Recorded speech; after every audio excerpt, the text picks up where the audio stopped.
আর একটা কথা বলে যাচ্ছি, মরে যাবার আগে অনেক মুখ্যমন্ত্রী দেখলাম, বর্তমানে আপনাদের যিনি মুখ্যমন্ত্রী আছেন তার সাথে আমার কোনো যোগাযোগ নেই, না জীবনে কোনো ফোন হয়েছে, না জীবনে তাকে কোনোদিন আমি কোনো সবাই দেখেছি, সভাতেও কোনোদিন দেখিনি, আর না আমি কোনোদিন তাকে কোনো চিঠি দিয়েছি, কোনো ফোন করেছি, এক কথায় কোনো যোগ নেই, no connection with chief minister.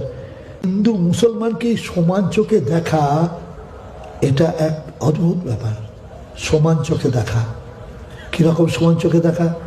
পুজোতেও সাহায্য করছেন, শ্মশানেও সাহায্য করছেন, মুসলমানদের কবরে যেন শুয়োর না উঠতে পারে সেটাও ঘিরে দিচ্ছেন।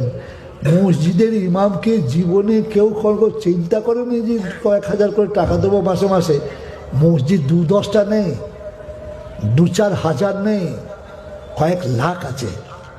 প্রত্যেকটা মসজিদে টাকা দেয়া, গরিব ইমাম সাহেবদের একটু সংসারের উন্নতি হয়েছে, ওই মুয়াজ্জিনদের 1000 করে টাকা দেয়া করা তো দূরের কথা, কেউ ভাবেও নেই।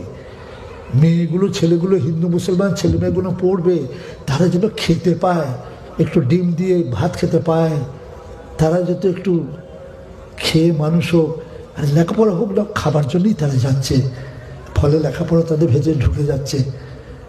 সব সাইকেল দিচ্ছে, জামা কাপড় দিচ্ছে, খাওয়াচ্ছে। খালি মুসলমানদের না, হিন্দু মুসলমান সাঁওতাল কোল ভিল মিল্লা সবাইকে, এর তো বিকল্প নেই।